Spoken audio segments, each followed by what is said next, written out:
సాంకేతిక విద్యార్థులకు ఉపాధి కల్పించే ఉద్దేశంతో 10 ఎకరాలు సెలెక్ట్ చేయడం జరిగింది ఐటీ పార్క్ కోసము.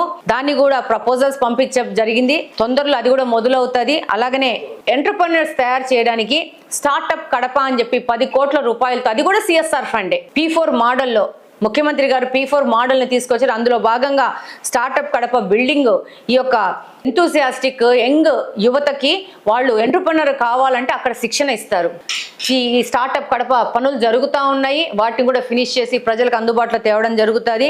అలాగనే constituency vision action plan unit అని చెప్పేసి ఇది కూడా ముఖ్యమంత్రి గారు ప్రతి ఒక్క నియోజకవర్గానికి కేటాయించడం జరిగింది. దాని యొక్క ఆఫీస్ కూడా మున్సిపల్ కార్పొరేషన్ ఆఫీస్లో ఏర్పాటు చేయడం జరిగింది. అక్కడ కూడా దీన్ని ఎలా కాన్స్టిట్యుయెన్సీని మనం డెవలప్ చేసుకోవాలని చెప్పేసి వివిధ వర్గాలకు సంబంధించిన పెద్దల ద్వారా ఈ యొక్క యాక్షన్ ప్లాన్ తయారు చేసుకుని ముందుకు పోయే పరిస్థితి ఉంది. అలాగనే ముఖ్యంగా ఇది నాది దాదాపు గెలిచిన రోజు నుంచి ఈ రోజు వరకు 400 మంది పేదవాళ్ళకి సీఎంఆర్ రిలీఫ్ ఫండ్స్ ఇవ్వడం జరిగింది. దాదాపు 4.5 కోట్ల రూపాయల పైచిలకు తీసుకురావడం జరిగింది. ఎవరు వచ్చినా కూడా ఎప్పటికప్పుడు పలికి వాళ్ళకి సీఎంఆర్ఎఫ్ రిలీఫ్ ఫండ్స్ ఇవ్వడం జరుగుతూ ఉంది.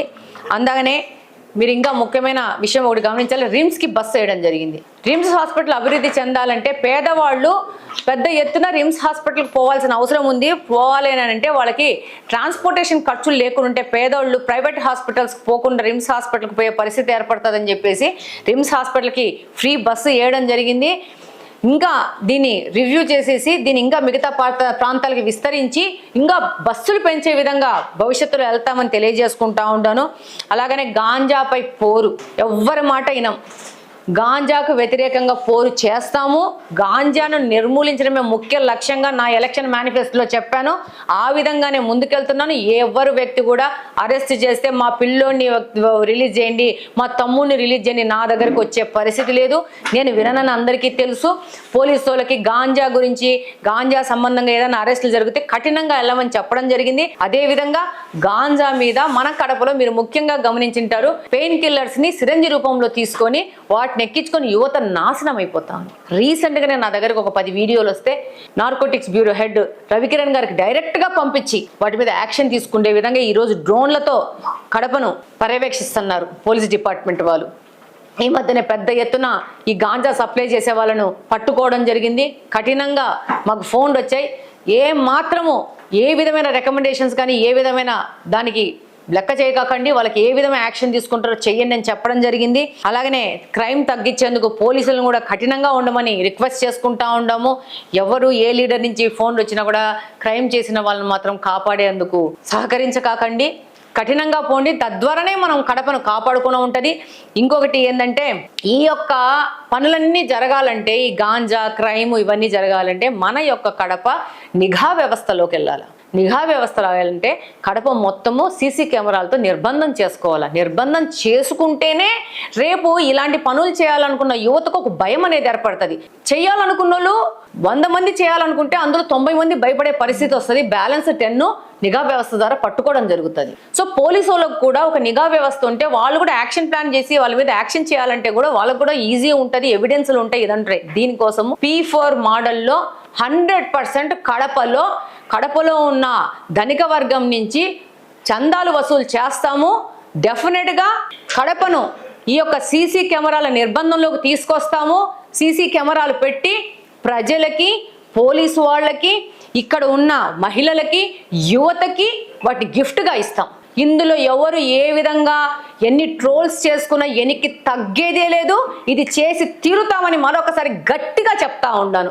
ఇది చేసి తీరుతాం. ఇది మీకోసమో నా కోసమో చేసుకునేది కాదు. ఇక్కడున్న యువత కోసం చేసేది, ఇక్కడున్న మహిళల కోసం చేసేది, ఇక్కడున్న క్రైమ్ చేసే వాళ్ళని అరికట్టడానికి చేసేది, ఇక్కడున్న పోలీసు వాళ్ళకి సహాయకరంగా ఈ నిఘా వ్యవస్థను పెట్టుకోవాల్సిన అవసరం ఉంది. ఆ రోజే 17-18లోనే 50 లక్షల రూపాయలు డబ్బులు ఇచ్చినాం. ఇది ఎంత అత్యవసరమో అని చెప్పి మా సొంత డబ్బులు ఇచ్చినాం. ఈ రోజు అధికారంలోకి వచ్చినాక ఇక్కడ మనము ఒక మంచి చేద్దామని అనుకున్నప్పుడు దానికి అవరోధాలు సృష్టిస్తే దాన్ని ఎలా దాటుకోవాలో మాకు తెలుసు. దాటుకుంటాం, కెమెరాలు పెడతాము. ఇక్కడ ఈ యొక్క పోరాటం ఎలా జరుగుతుందంటే గాంజా సప్లై చేసే పెడ్లర్లకి గాంజా నుంచి తప్పించి ప్రజలను కాపాడాలనుకున్న ఈ ఎమ్మెల్యేకి జరుగుతున్న పోరాటం ఎప్పటికే కానీ నేను అంటాను, ఒక 100 మందిలో, ఒక 1000 మందిలో 10 మంది ఉంటారేమో అవినీతి పరులు, ఇలాంటి నేరస్తులు. మిగతా 900 మంది 90 మంది మంచోళ్ళు ఉంటారు సొసైటీలో. ఈ మంచోళ్ళు మాకు సపోర్ట్ ఉన్నారు, డెఫినెట్ గా ఇది పెడతాము. ప్రజల కోసం, మహిళల కోసం, యువత కోసం, విద్యార్థుల కోసం, పారిశ్రామికవేత్తల కోసం, వ్యాపార వర్గాల కోసం. ఇది ఒక్కరికి కాదు, ప్రతి ఒక్కరికి. ఒకరే మీరే వెళ్తూ ఉంటే ఒక యాక్సిడెంట్ అయ్యిందనుకో, హిట్ అండ్ రన్ అయ్యిందనుకో, ఎవరు కనుక్కుంటారు ఆ వెహికల్ని? నిఘా వ్యవస్థ ఉంటే ఆటోమేటిక్గా కనుక్కుంటారు. తగిన కాంపన్సేషన్ కావాలి, దాని మీద కేసులు బుక్ చేయడం కానీ జరగాలంటే నిఘా వ్యవస్థ ఉండాల్సిందే. మీకు ఒక విషయం చెప్తాను, హైదరాబాదులో భారతదేశంలో అత్యధికంగా ఎక్కువ ఉన్న కెమెరాలు, సీసీ కెమెరాలు ఉన్న నగరం అంట. ఒక్క నిమిషంలో అక్కడ ఉన్న పోలీసు వాళ్ళు ఏ క్రైమ్ జరిగినా విత్-ఇన్ 24 hours లో పట్టువేసుకుంటారు. ఇది ఎందుకు జరుగుతోంది? టెక్నాలజీని డెవలప్ చేయడం వల్ల. ప్రైవేట్ వ్యక్తులు మా ఇంట్లో 15 కెమెరాలు ఉంటాయి. ఎక్కడికక్కడ నిఘా వ్యవస్థ పెడితేనే నేరాలు చేయాలనుకున్న వాళ్ళకి భయం వస్తుంది. అలా భయపడే వాళ్ళే ఈరోజు ట్రోల్స్ చేస్తున్నారు. అలా నేరాలు చేసి ఈ కడపను గాంజా నగరంగా మార్చిన వాళ్ళే ఈరోజు ట్రోల్స్ చేసుకుని వాళ్ళ సోషల్ మీడియాలో పర్సనల్ అకౌంట్లో పోస్ట్ చేసుకుంటా ఉంటారు. ప్రజలు కూడా గమనిస్తున్నారు. నువ్వు గాంజాని పంపించాలా నగరం మీదకి నువ్వు అనుకుంటున్నావు, గాంజాని కంట్రోల్ చేయాలా, మహిళలకు తోడు ఉండాలా, మహిళల రక్షణ కోసం ఉండాలని చెప్పి ఈ ఎమ్మెల్యే అనుకుంటా ఉంది. కాబట్టి ఈ తాటాకు చెప్పులకి, ఈ చెత్త ట్రోల్స్ కి భయపడే పరిస్థితులు ఈ మాధవిరెడ్డి లేదని మళ్ళొకసారి చెప్తున్నాను. డెఫినెట్ గా సీసీ కెమెరాలు పెడతాము, పెట్టి ముఖ్యమంత్రి గారి చేతుల మీద దీన్ని ఓపెనింగ్ చేసి తీరుతాము. దీన్ని ప్రజలకి, పోలీసులకి, యువతకి, మీలాంటి మీడియా మిత్రులకు కూడా ఒక గిఫ్ట్ గా ప్రజెంట్ చేస్తామని తెలియజేసుకుంటా ఉంటాను.